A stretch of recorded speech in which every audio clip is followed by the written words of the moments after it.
Muchas gracias, amigo Luis Montenegro, por tus palabras y también muchas felicidades por el trabajo que estás realizando en Portugal.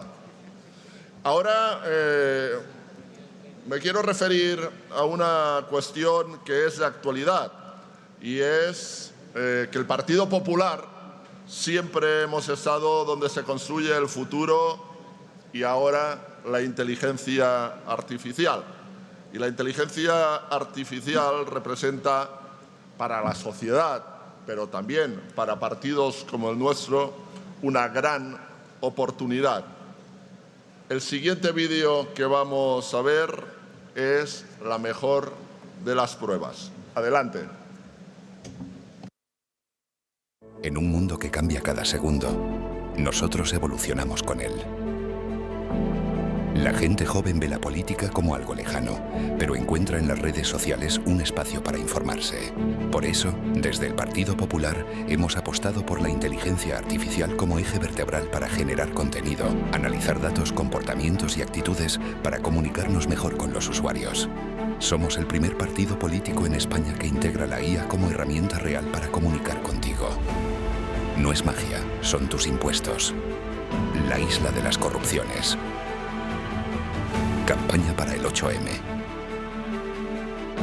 La banda del Peugeot. Más de 38 millones de reproducciones orgánicas. Más de 1 millón de interacciones sociales. Más de un 80% de sentimiento positivo. Y la isla de las corrupciones ha sido el contenido más compartido en la historia del Partido Popular. La inteligencia artificial no sustituye nuestra voz, la amplifica. Y utilizándola de forma responsable y valiente, seguiremos liderando el cambio que España necesita.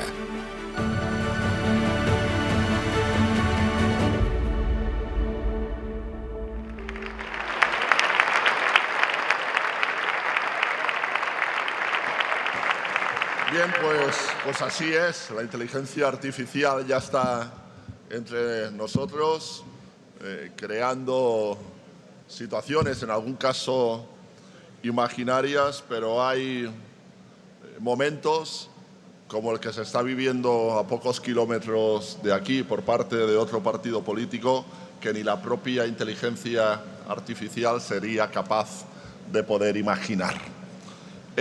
Ahora vamos a pasar a esa parte de los informes de los grupos parlamentarios, de esos grupos que demuestran que el Partido Popular no es solo una fuerza política con estructura territorial, sino que es también un referente institucional en España y en Europa, como hemos podido ver. Desde Bruselas hasta Madrid, nuestros grupos parlamentarios han representado con firmeza, solvencia y sentido de Estado a los millones de españoles que confían en nosotros. Y hoy tenemos la oportunidad de escuchar a quienes desde sus respectivas cámaras han defendido nuestras propuestas, han denunciado los excesos del Gobierno y han construido día a día la alternativa que necesita este país. En primer lugar, tiene la palabra el portavoz del Grupo Parlamentario en el Parlamento Europeo, Esteban González Pons. Adelante.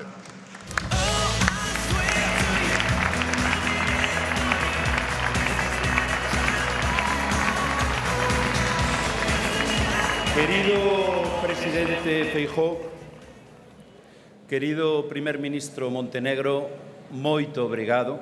Su mera presencia aquí es un ejemplo y un mensaje. Querida secretaria general del partido, querida secretaria general del Partido Popular Europeo, Dolo, queridas amigas, queridos amigos, desde que se presentó el último informe de este grupo ante el Congreso del partido, hemos duplicado nuestros eurodiputados y ahora somos una de las 5 mayores delegaciones del Parlamento Europeo, de todo el Parlamento Europeo.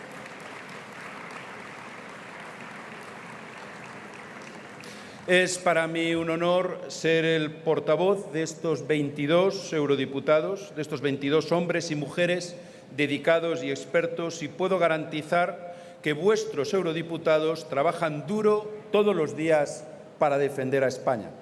A ellos les doy las gracias porque son un ejemplo y una inspiración. Queridos amigos, para resolver un problema Lo primero es reconocer que el problema existe y los europeístas no podemos seguir ignorando la realidad. Desde el Brexit, el nacionalismo ha resucitado, transformado en iliberalismo. Es más, con la mejor de las voluntades y muchas veces sin querer, todos contribuimos a alimentar el nacionalismo como si no recordásemos las terribles lecciones de nuestro pasado. Cuando la Comisión Europea antepone la burocracia a la proporcionalidad en sus decisiones, alienta el nacionalismo. Cuando los Estados miembros se atribuyen méritos que se derivan de las políticas europeas y endosan a Bruselas las cargas y las excentricidades, alientan el nacionalismo. Cuando algunos partidos deslizan la idea de que la Unión Europea da la espalda a los ciudadanos, que se trata de una bestia extractiva o que estaríamos mejor sin ella, alientan el nacionalismo. Confundir el legítimo desacuerdo con ciertas políticas de la Comisión con la legitimidad de la propia Comisión para adoptarlas es alentar el nacionalismo. La Unión Europea consiste en lo contrario del nacionalismo, en su antídoto, en la conclusión a la que nos condujeron las tragedias del siglo XX. Si el nacionalismo significa la paz, significa la guerra, la Unión Europea significa la paz. Nunca lo obviemos, pues asistimos a tiempos en los que algunos querrán que parezca lo contrario. Europa encarna, en un solo desenlace, las aportaciones sucesivas de la filosofía griega, el derecho romano, el cristianismo, las catedrales góticas, el encuentro con América, el Renacimiento, la música clásica, el pensamiento científico, el enciclopedismo, la Revolución Francesa, las migraciones al Nuevo Mundo, las vanguardias artísticas, el odio a la guerra mundial, la paz entre alemanes y franceses, la paz entre los españoles consigo mismos y el Premio Nobel de la Paz. Los europeos somos lo que fuimos, tanto como lo que aspiramos a ser. Ser europeos es una seña de identidad. Unidos representamos algo en el mundo contemporáneo. Se nos identifica. Por separados resultamos irrelevantes. No se nos distingue. La Unión Europea es hoy tan imprescindible como el Estado-nación. Existe un estilo de vida europeo basado en la racionalidad, en la libertad de credo y conciencia, la igualdad entre hombres y mujeres, la oportunidad de expresar cualquier pensamiento, la democracia representativa entendida como el menos malo de los gobiernos, los necesarios contrapesos del poder, la seguridad pública, la abolición de la pena de muerte, la relevancia individual de cada uno de los ciudadanos y la sanidad pública, el sistema de pensiones que garantiza la solidaridad entre las generaciones, el seguro de desempleo y las finanzas públicas basadas en impuestos proporcionales y redistribuidores de la riqueza. Sí, los europeos ya no mezclamos ciencia y religión, ni cambiamos compasión por prejuicios. Ya no juzgamos a nadie por su lugar de nacimiento, por el color de su piel o por su orientación sexual, ni nos segregamos unos a otros con fronteras físicas o mentales. Por eso, lo europeo es defender a Ucrania sin ninguna duda. Lo europeo es no subir jamás a una tribuna sin pronunciar con orgullo los nombres de Venezuela y de María Corina Machado. Lo europeo es mirar a Gaza con dolor e incomprensión. Lo europeo es combatir el terrorismo islamista por tierra, mar y aire.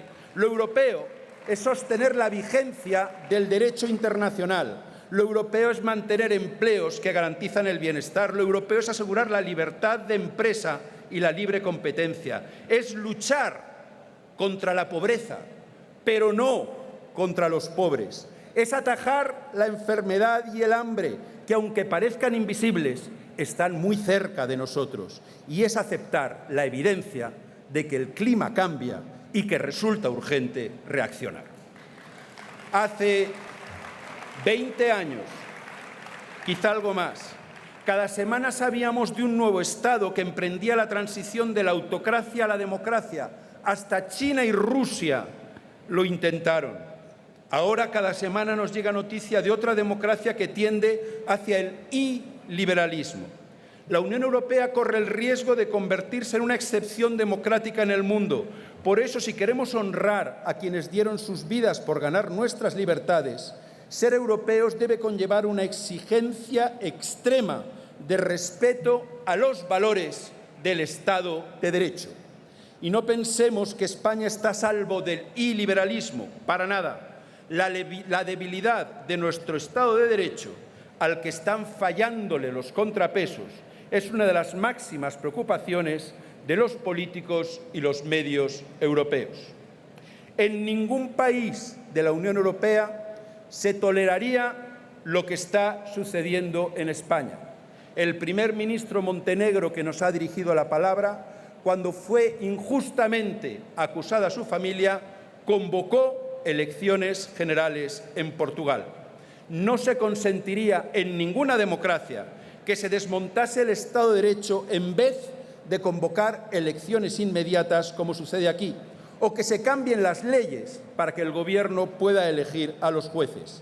Cuando la pestilencia de la realidad lo exige, dejar de convocar elecciones para no perder privilegios, anteponer la putrefacción propia a la limpieza de las urnas, es convertir la corrupción moral de uno en corrupción constitucional para todos.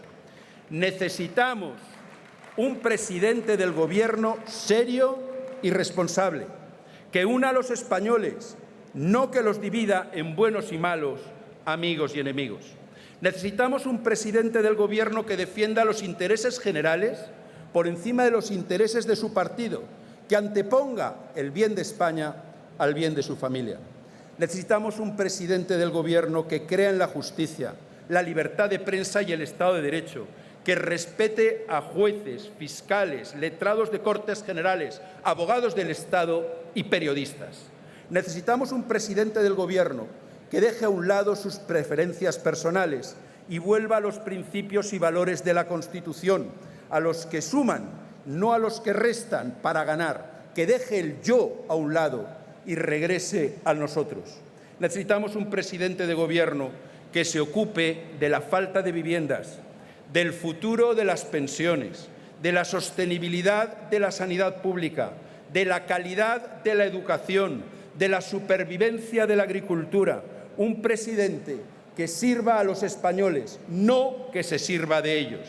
Pero, sobre todo, necesitamos un presidente del Gobierno que no mienta, que actúe de buena fe, que restaure la reputación exterior de nuestro país y que sea consciente de que la libertad y la igualdad de los españoles son intocables. Necesitamos un presidente del Gobierno que se llame Alberto Núñez Feijóo. Termino. Debo pedirle a mi partido que mire alto. Si no lo hacemos nosotros, nadie lo va a hacer en España. Alcemos la vista más allá de la nube de podredumbre que desde hace 2 años se alza en el horizonte nacional.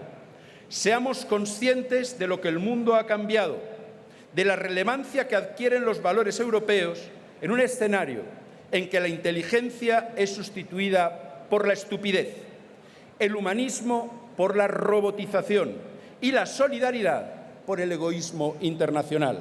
Realismo, sí, pero para ser mejores, no más cicateros. No concibamos ser del PP sin ser activos europeístas. Protejamos a España en Europa, sí, pero también a Europa en España, porque los españoles consistimos en la fusión de esos 2 patriotismos. El nacionalismo es la negación de la democracia, por más que se disfrace de democracia. Por eso, nosotros tomamos partido por Europa. En el pasado Congreso de Sevilla tuvimos que apagar y encender el Partido Popular para reiniciarlo. Prometimos hacerlo bien y lo hicimos bien. Muy pronto vamos a tener que apagar y encender el Gobierno para reiniciar España. Prometamos que lo haremos bien, porque Feijóo lo va a hacer bien. Muchas gracias.